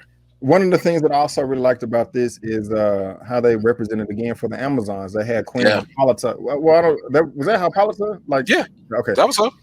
just the way they're the ones that led the charge, you know. Yeah. When Darkseid came down and Yeah. boom, and Yeah. you know, showed his fire and brimstone, she put out a sword, Amazon! Right. And do the voice, you know, and Went all they, the way in. I was Yeah. like, oh, they were the first ones, you know. Everybody else looking a little afraid, looking a little frail, like, oh my God, can we do this? They just up down their horses, like, yes, let's do it, you know. It was about it. Yeah. It was about it. That was dope as hell. I even liked the way the Green Lantern. I don't know who that was, but I like that. He shot up blasting and stuff, and he saved somebody on his team. And I got the whole like choreography memorized. He shot him in the back, but then 3 parademons came and knocked him on his ass. And he was about to shoot Darkseid, and he shot, and Darkseid sidestepped him. He did a sidestep and sliced his arm. And I was like, oh, and then he caught the. I was like, this, that was nice. Yeah. You know, it showed the strength. Excuse me, I'm spitting. It showed the strength and the skill of it showed the strength or how powerful the lanterns are. But it still also show how amazing Darkseid is and what his abilities are. Well, you know, I mean, we all knew he could compete, but you know, I like that. And like, right as we all know, when one lantern dies, the ring shoot and flies somewhere else. And he tried to grab it and he got shot. I wonder what have happened if he did grab it without being shot. You know, I don't think it would have went on his hand, but I wonder if he would like flew around with it. You know, I think that definitely would have been a struggle. That would have been funny, but. Man, one of the best highlights, man, was Zeus right here, man. Yeah, him charging up the energy. Oh gosh. You know, one minor thing I had with that, I was like, look. First of all, dude that played him was swole as hell. I was like, that's a Greek god right there. Okay, brother, I see you been hitting the gym. I see you been hitting the gym in Olympus. You know, so I had no problem with that. The only thing I was hoping for, I was like, man, every time he charge up, you know, he would just come out and be like, bow. And I'm like, bro, why don't you spear that sucker? Just, you know, throw the lightning. I thought he did. Look at him. No. Every time he would every time he pulled it back, he would shoot it like it was like some Street Fighter game. Like, you know, I was like, man, get out of here, man. The whole pose with Zeus is like, bro, like I'm the Heisman. I'm a quarterback. I'm throwing bolts on people. Right, you know? right. I was just hoping for that because I'm a huge Greek mythology buff. Like that was something that you know, I took courses in college over. Like I loved Greek mythology. So for me, I was just kind of like, ugh. Every iteration of Zeus we've ever seen, my man has the lightning bolt and he's chucking them suckers. I got you. But the whole like energy being, I was like, But no, either way, fantastic. Like I love the fact that they showed him there because the one thing that, you know, like you mentioned, that Darkseid was holding his own. That's what I'm talking about, right? You can only show how powerful the opposing side is by how much the other side resists, right? So it took the Greek gods and the Amazonian army and Green Lanterns and the Atlanteans and regular old men just to stop Darkseid. So that to me, I was like, okay, I like this, you know. And I think, I don't know if it was maybe Darkseid's henchman or somebody was like, oh yeah, the Kryptonian is dead. Oh no, I think it was Steppenwolf. He was like, the Kryptonian is dead, but also there are no Green Lanterns. So I think that also kind of showed just how powerful and a threat that they are. You know, because he was like, hey man, we ain't got no lanterns. It's clear. You know, so I think that was a nice little you know, nod to how powerful them lanterns really are. Yes, sir. I loved it, man. I'm not, you know, I'm not into Greek mythology as much as yourself, so I don't have all those sentimental ties. But I was on my couch just like, and when he was charging Shinku Hadouken, I was really doing that, bro. Like I said in my review, like I was probably pissing off my neighbors or whatever. Bro, I was geeking out, man. Look, that was one of the best scenes in the movie. Like that battle right there. I was. Oof, that was nice. When Wonder Woman was telling the story and the scene switched over and you heard that tone of bass, doom, and they started telling the story of him handing his axe to him. I was like, oh my god, it is about to go down, and it did, man. It did. I absolutely loved it. Now let me ask you this: how did you feel about the involvement of this guy right here? I have my reservations, but I want to ask you first. I struggle with it. So at first, and this is why I had to rewatch it the second time, because I was about to. I wasn't a fan of, like, at first, of when he was talking to Lois, under the guise as Martha Kent. Right. But I don't understand that at all. Well, I had to recall the fact that they had a relationship, that they knew each other from Man of Steel. So then I was like, oh, okay, like Henry Lennox, or Martian Manhunter, or Harry Lennox, it's not like they never knew Lois Lane before. So the fact that, he was going to her to give her counsel in a different form, I was like, okay, I'm cool with that. Like that, it's not so far-fetched. However, in the epilogue, I was like, so you just gonna show up? And Bruce Wayne, you just like, oh, hey, who are you? Hey, how's it going? Like, you not, bro, you had a whole alien threat. You didn't sit here and think to, be like, who are you? What's going on? You're not on the defensive, and it's scary. So to me, I was just kind of like, that felt like it was just shoehorned in. It felt like they just threw it in there because, man, people wanted Martian Manhunter. We gonna give it to him. Again, now, hey, maybe the problem I have with these things is that one little thing could make this work, right? Maybe it could be something like, because we know he's telepathic, right? He could have just been like, Bruce, I'm Martian Manhunter, I'm coming, or, just something. I don't know. Like, maybe you have a psychic link with the dude to kind of ease his calm to make this work. Whatever you want to do. But the fact that he just showed up and everybody was just cool, like they had been cool, or like, oh, like you're just some big green dude, floating in front of my house, and my secret identity and stuff. Like, it didn't make any sense. That to me, again, shoehorned in. You just throwing that for fan service, and fan service is cool. Like the Green Lanterns, that's fan service, right? That works, and it's earned, and it's earned. But this, it's kind of like, yeah, we like the fact that Martian Manhunter is going to join. We like the fact that he's meeting Batman, but that doesn't mean that you had to do it like that. You could have made it make a little more sense. I agree with you 100%. I actually like the look of it. Of the character. That was cool. Yeah. But what frustrated me was because this was like this was in the epilogue part. I think this was one of the closing scenes of the movie. Mm-hmm. But it doesn't make sense because it's like, okay, if you were Harry Lennox the whole time, or you're just copying his body, which could be a chance. It could just be a shapeshift, like supposedly he was always him. Supposedly that makes it worse because it's like, what is you in Man of Steel? I know. You in the control. I'm spitting. I know. You in the control room. Yeah. About, like, I thought about that too. And BVS as well. I thought about that too. I was like, bro, even Doomsday. Bro, I was rewatching Batman v Superman, and I was watching the Doomsday fight.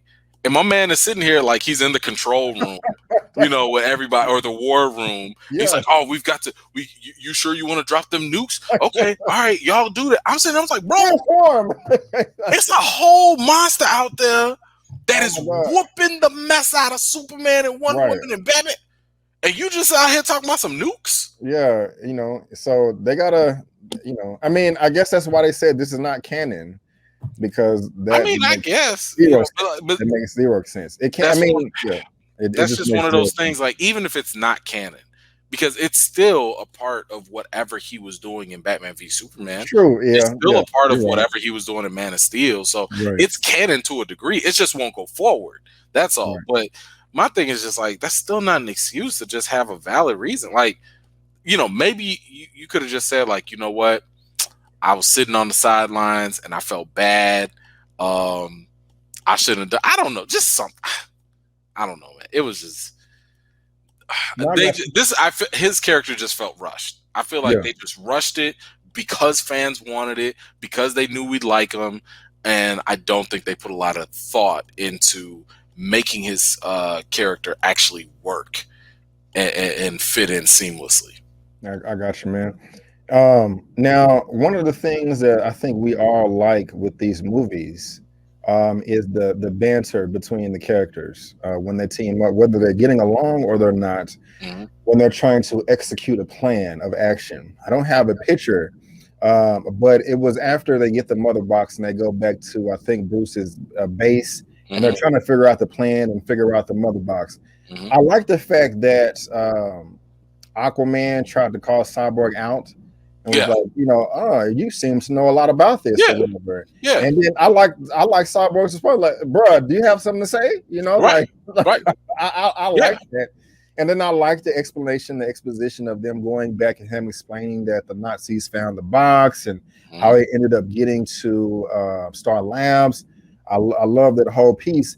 And this was a standout moment for me. I started smiling where the Flash, Barry, was saying, "Oh my gosh, am I going to say it? Don't make me say it." Are Right. we all thinking the same thing? And Right. then he didn't say anything. He just projected the image of Superman Yeah. in red, and I thought that was beautiful. Yeah. I Yeah. really did like that. Mm-hmm. I really did like that. So, how Yeah. do you feel about it? No, 100%, 100%. I'm on board with all of that. I'm usually at the point where like I'm not always a fan of cheesy superhero stuff because I feel like we should have left that in the early 2000s, Mhm. like, but this was an occasion where it all worked. I mean, yeah, y'all just literally met each other. Like, y'all are coming together, yes, for an external threat, but you don't really know each other. So, Exactly. I love that skepticism that Aquaman Intention. had and the tension and stuff. To me, I was cool with that. I was like, yeah, y'all should be having these conversations because it would be weird if you just automatically started trusting all these weird people. Right. These are weird people. Right, You got a right. dude that runs fast, a dude that's a half machine that can hack in anything, and so yes. What's also funny, to your point, there was a perfect reaction is when they met up with Jim Gordon, Yeah. and then Cyborg popped up, and then Jim just looked at him and was like, okay, like what the hell, you know what I'm saying? Yeah. Kept going because he didn't just talk. He was like, okay, a freaking cyborg with a half human face just popped up out of nowhere. Batman and them, they're not reacting. So I guess he's just part of the team. So I love that reaction right there. That's just a real human emotional he's also probably seen some crazy stuff in Gotham. yeah. You know what I'm saying? So he's probably like, man, I'm too old for this. Right. He on this Danny Glover, like Lethal Weapon. I'm too old for this. I gotta retire. So something else that I liked, because that was about Cyborg and Aquaman, is Batman. This was not in the Whedon version.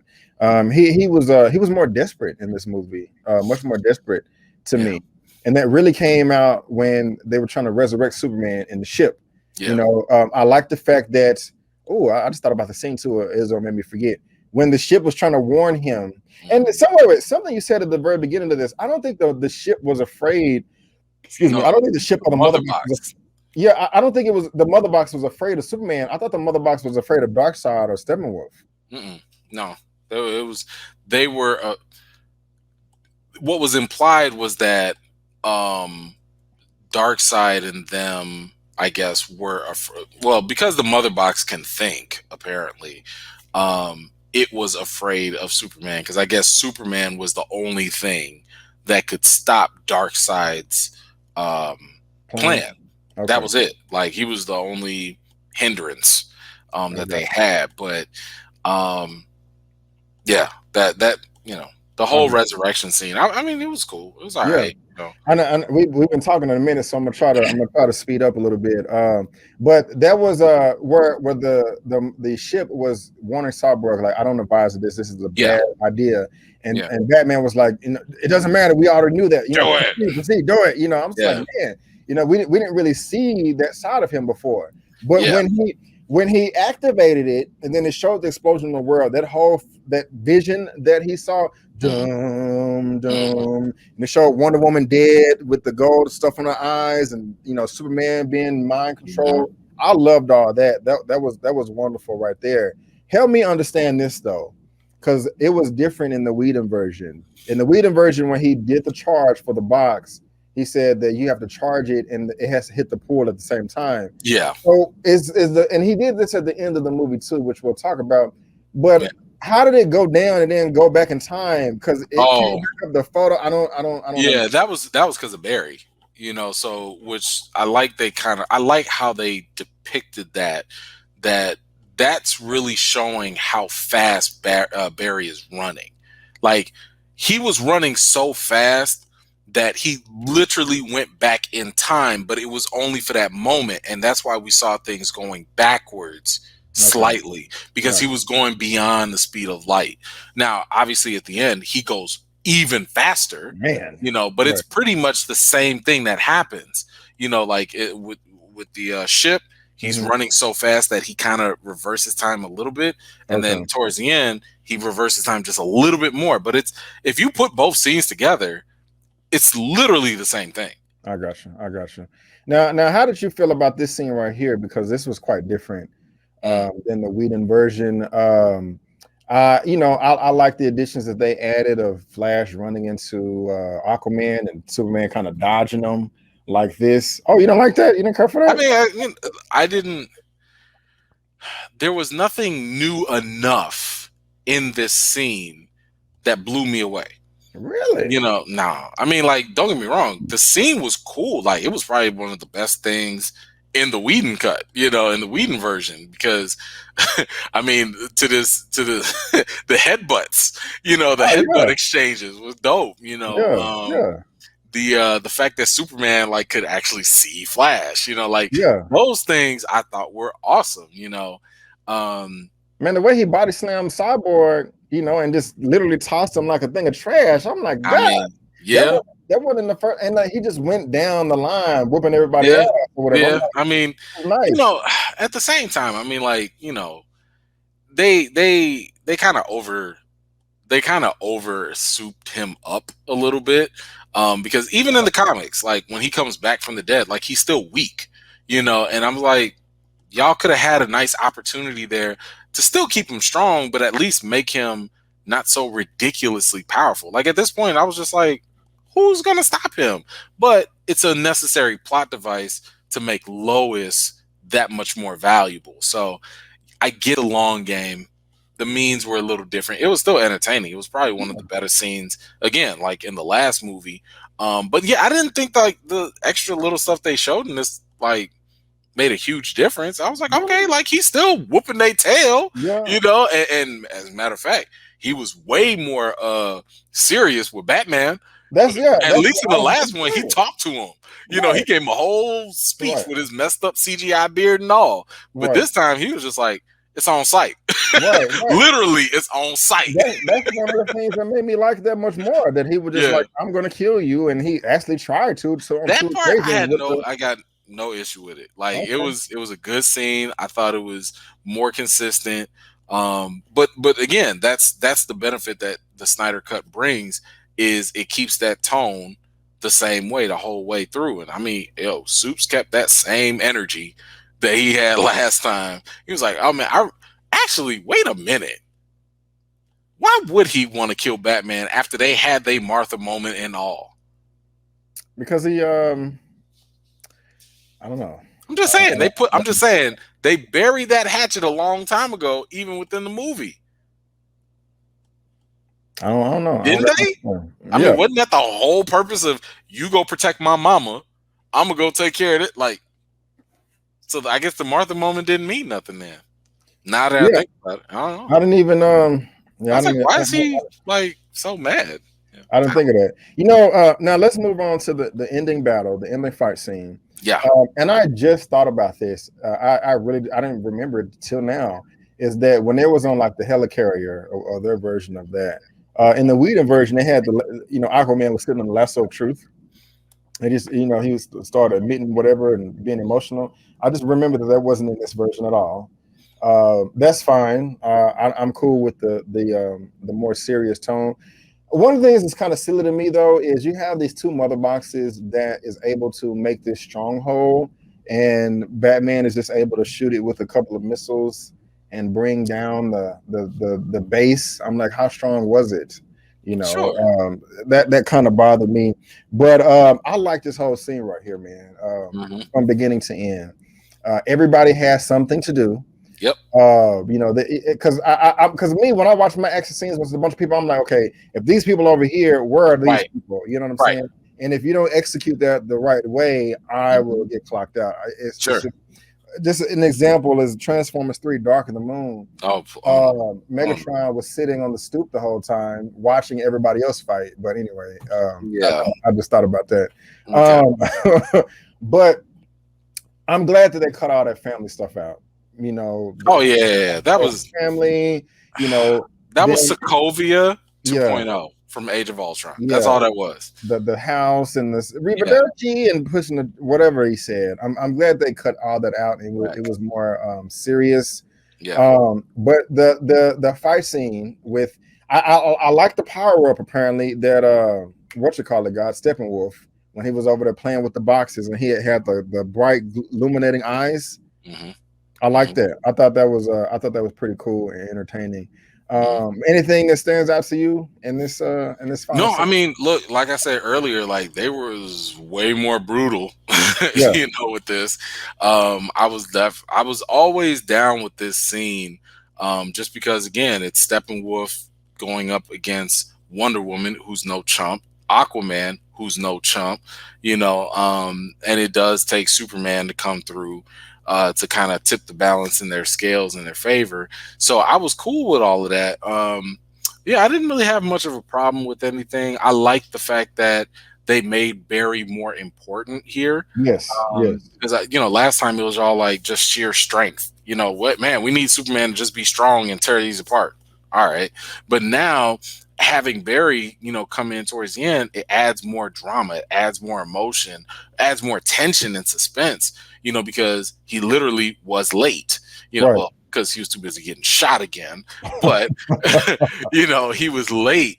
And I mean, I know my man can heal fast, but I didn't know he was on Wolverine level with it like that. Right. I think he used his powers somehow to. I mean, technically in the comic, like he can heal quick, but you're talking about like instant regeneration at this point. Like that's some Wolverine level.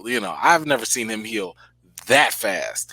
But either way, he managed to get there, and the special effects for this was phenomenal. I mean, I know that in Avengers, Infinity War, they had the dusting away and stuff. Nah, man, this stuff blew them apart. Right. It blew Superman to pieces. It blew Batman, everybody to pieces. Like you see the meat coming back on their bones and I was just like, that's really dope, because it really does mean that nobody could have saved them but Flash. Right. Like Flash was a vital part of this. And again, like the visuals, oh my gosh, like it looked like he was running into oblivion. It looked like he was running into the black hole or space or some nebula or something. I was just like, this is beautiful. This is beautiful, So yeah, when they were showing that and just kind of showing him, undoing the path, as he runs, because he was running that fast. I thought that was cool. Got a little over dramatic with the whole "Dad, if you can hear me, I can." It's like I kind of liked it. I mean, I get it, but it's like, bro, come on, man. Just come on. Like it was already an intense moment. It was already there, but now you giving your whole final. All right, whatever. Either way, But this is my issue. That's just my issue with the writer, Chris Terrio. I just don't think he's a good writer. I think Chris Terrio is terrible. I think if you had put somebody else to write this movie would have been 10 times better. But anyway, that final scene was still amazing to watch. It was dope. Especially how they rewound time and everything. And he got there to give Cyborg the juice that he needed. And oh my gosh, I mean, that final message for Darkseid. Bruh. I mean, I was gonna talk about it next. I told you Superman was already being a bully, beating the mess out of him. I'm like, bro, man, he's already dead. Leave him alone. What up? What's up? What you want to do? And they just sat there. First of all, Aquaman already pierced the man. Okay, so he's already done. But then Soup's punches him. He's like, all right, man, here go your left up. Wonder Woman, you Yeah, have to go chop this man up. I mean, don't get me wrong. that was perfect. He was talking that mess about the Mhm. Amazons and stuff, so I understand. And she is no chump. She is a straight up warrior. She is not somebody that's like a Boy Scout, Girl Scout, whatever. No, she Right. is about that warrior life. Mm-hmm. That was So nice, man. when they added that extra touch, I was like, that's why it's rated R. Yeah. I was like, damn, man. I was there's one thing I'm gonna talk about in this scene. So I was trying to find a picture to try to load up real quick, but I can't find one. But so what you're talking about, man, that was just perfect. That was perfect. I mean, he got stabbed, punched. I like them triple combos when they're like boom, boom, boom, them 3-4 feats, you know. But that was like I like that is like one of the best superhero moment landing poses ever. You know, it's just them delivering the bad guy. Like, here go your trash. Here go your trash. And them just standing there, just not saying a word. Just ain't gotta say, no, ain't no words needed. Man, and Darkseid like, oh, like Darkseid was like, yo, that's what's up. Okay. Yeah. Okay, well, we gonna see then. Yeah. See, now, did you notice how that didn't need the extra slow motion? It didn't need that. It was a perfect scene. We understood, they understood, and we was just in that moment. That's what I'm saying. We don't need the slow motion all the time. Sometimes the moment can speak for itself. Yeah. And before that, when they were together, showing Batman in the car, the shot of all of them in slow mo going through the building, it was like the little Avengers moment. They definitely. I'm like, was this a shot at Whedon? That was perfect. That was literally a frame for frame, like, you know, when they were posing in the Avengers side shot or whatever in Ultron. I was like, oh man, maybe nice, he's gonna say that's a homage to Whedon. Like, hey, what's up, bro? Like, what up? Man. I like that. There's the Warner Brothers is done, man. They put that in one of the marketing or something like that. They released. I mean, it wasn't wrong for me. Yeah, the first time I saw it was doing the movie, so I was like, oh, I didn't know. See, that's how I reacted. But I felt bad because I just felt bad because like the marketing to me was looking like a sign of desperation because they were showing so much footage, and I'm talking, and especially in hindsight, like after watching the movie and seeing the stuff that they've been releasing, I was like, why did y'all show this? Like, so much of this stuff would have been dope if people would have just found it on their own, you know, for the first time. Like, you had 4 years to build this movie up. You don't, like, I don't know how much how much more marketing you need. We know it's Superman and Batman. It's like one of the biggest names in fictional character history. You really don't need to show every little surprise and every big battle. Let the movie can do that. And the internet, y'all have to trust the power of the internet. You have to trust the power of hashtags. Can you believe, and we'll probably talk about it in a second, can you imagine the amount of traffic this would get and the trending topics of Jared Leto if nobody knew he was in this?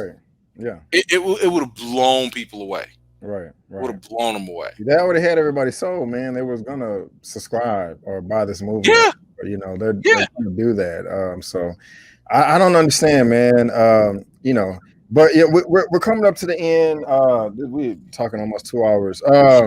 It's a 4-hour movie. I told you it's gonna be long.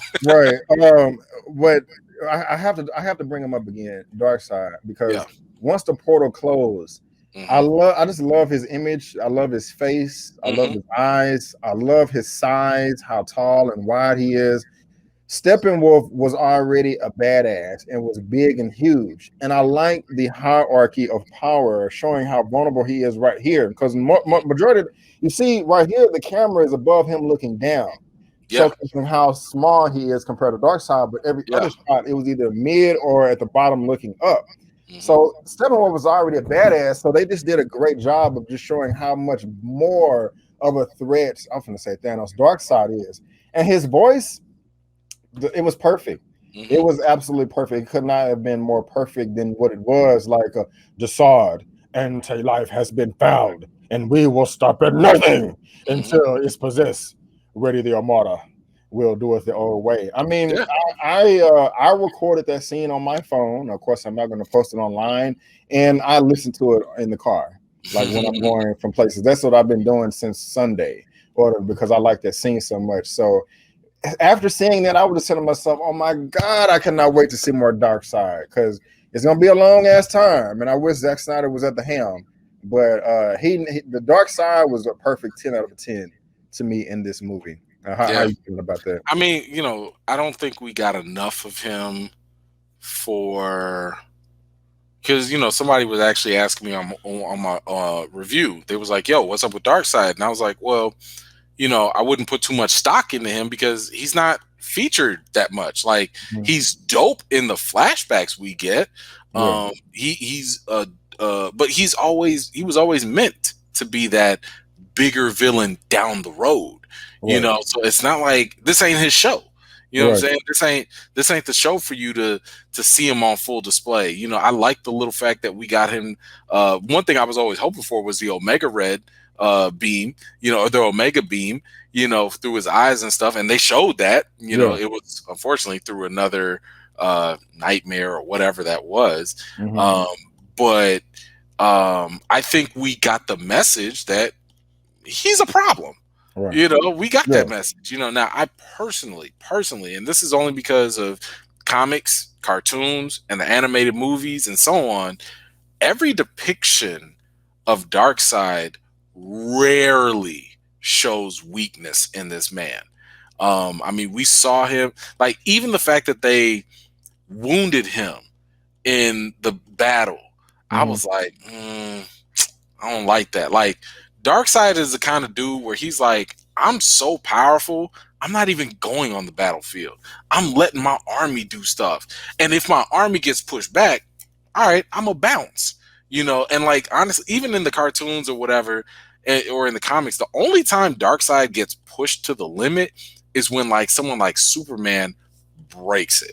Like when Superman's like, I'm done, I got no more restraints, F the world, I'm killing you. That is the only time Darkseid gets pushed. You know what I'm saying? And like, even in the what is it, the latest one, Justice League Dark, Apocalypse War, the animated one, the only time my man was sweating was when another god, Trigon or whatever, was like stepping up. So I'm sitting here, I was like, man. But remember what you said though? It was two guys though. That it was. Yeah. I'm just saying, I would have preferred if they would have kept Darkseid in the background still, just to be like, I don't even need to fight these gods because I'm that dude. Because the main thing is, like, part of his whole thing was the fact that he was like one of the. Well, hold on, I don't want to confuse him and Thanos, because I want to say, like, Darkseid is one of the new gods, and like they were like old gods, but all that stuff kind of gets mixed up. I'm not an expert on it. I don't want to mess that up and people come yell at me or whatever. But I just seconds in a 2-hour video, you said something wrong. But no, I like the depiction of the more stoic, more like, yo, y'all not worth my time to go touch, and while I'm over here, I'm just gonna shoot y'all with my laser beams that you can't escape. And either way, he's still good. He's still good. Another example of that is like the I know you've seen it, Justice League Apocalypse, the animated film, came out in 2010, where Supergirl was in there. She was trying to train the Furies. Bring them up, and I'm just saying to myself, man, you're so strong. Like, why do you don't even need them? But he's like, I don't want to fight. I'm so powerful. I can get people to do it for me. That's where that nail hit the head for me. That's it. Yeah. So you have anything to say about Slade Wilson, Deathstroke, and Lex Luthor? No. Don't like Lex. Still don't care for him. Never liked him at all. Jesse Eisenberg or Lex the character? No, I like Lex Luthor. I don't know whatever this Alexander Luthor Jr. person was. It was a bad move. It was not good.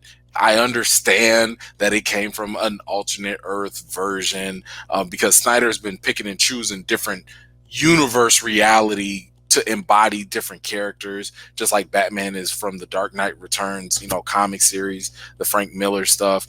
But the mixing of all that, to me, just did not work. And no, I don't like Jesse Eisenberg in this role at all. He came off more as the Riddler than he does actually Lex Luthor. So for me, he does nothing for me. Matter of fact, he was an irritant of mine. Like, I could not stand. I mean, the whole Jolly Rancher thing and BVS. It's like, bro, stop it. Like, stop just being weird. Just stop it. You know, it's stupid. He was a stupid character, and it was a dumb portrayal of an icon. I would say an iconic villain. I mean, he's an iconic villain. Contrast to Superman. You know, like, he's supposed to be the smartest guy in the room. He's supposed to be the most conniving dude, you know, out there. But he was just like, yeah, he's kind of that, but he's also weird. Like, he's a weirdo, and it was just like, it was too distracting. You know, so no, I don't really care for him. You know, for Slade though, I'm sitting here like, give it to me. You know what I'm saying? Like, my man, all he did was just walk. He just walked like twice, you know, and I'm just like, I'm waiting for it because there's a lot of potential there. Like, especially if you remember the comics, Slade was like one of the few people that actually defeated Batman in their first matchup. Like, he beat Batman up, you know. I don't know. Oh yeah. Like, he is a legit threat to him. And to this day, I was like, I don't care who takes up the next movie, whether it's Zack Snyder, whoever. The opening sequence is the cinematic sequence of Batman Origins. It was part of the trailer. It's a 4-minute thing. All you got to do is look up Batman versus Deathstroke, Batman Origins. That right there was one of the best encounters, and if they ever do a movie, they could just take that scene and put it in the movie straight up, and it is phenomenal. You give me that Slade versus Batman, we in there. I got you. Look it up if you haven't. Deathstroke, Batman Origins from the video game, but that cinematic sequence, phenomenal.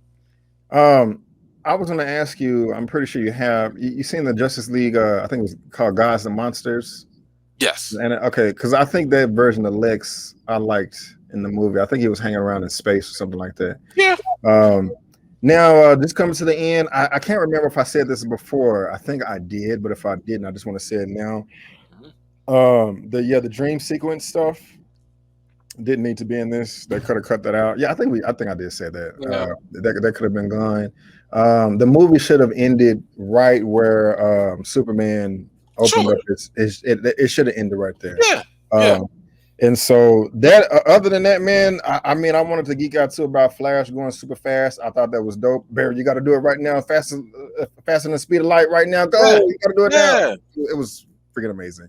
But man, that's all I got, my brother. That is all I got. I got my notes here, and we have hit on every point that I have on this paper. Let me just look at it one more time, because we hate when we turn the video off and we say, damn it, I forgot to talk about this. We should have talked about this and that. Oh God. Well, I mean, hey, that's for the people to write down in the comments, you know, in the comments. Like, maybe they picked up on some things that they really liked that maybe we forgot, or maybe there were some things they really didn't like, and you know, we can talk about that. Let me ask you this. If you had to give a number rating to the Joss Whedon version and this Zack Snyder version, what would you give the Joss Whedon version out of a 1 out of 10? What would you give this out of a 1? Am I comparing the two, or am I, you know, like, am I saying if I have these two, this is a 10 out of 10 because this is a 1 out of 10? Like, am I doing that, or am I just giving a grade for each one individually? So outside of, I don't know how to answer that. Well, because that's the way I think about it. I'm like, because if I have to compare them together, the Joss Whedon one at this point in my mind is a 4 out of 10. But because it's so bad, it's making the Snyder cut like a 9 out of 10 in that little vacuum. Okay. You know what I'm saying? But like, if I had to compare them individually, so I just look at the Whedon one by itself. I look at the Snyder one by himself. And that's kind of what I do. So whenever you see my reviews, or I had to put a disclaimer on my rating. This is the first time I ever did it, because people were not understanding why my ratings were similar. So for example, if I give a movie an 8, but most people don't like that movie, but then I give another movie an 8 and people like that movie, they're like, why are they both an 8?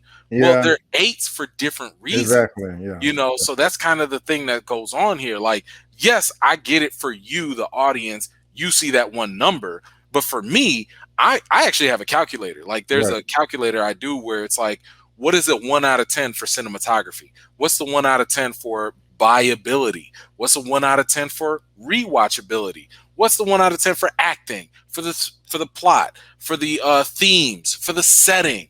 And it's like, when I go through each one of those things and I'm saying, okay, that was a 7, that was a 5, that was a 10, that was a 1, that was a 3, that was a 10, you know, that's how I get my numbers, you know, for my rating. So that way I'm not just putting a blanket number out there, Right. you know, like, I'm really trying to think about this stuff. So when it comes to the Whedon one, if I had to do it isolated,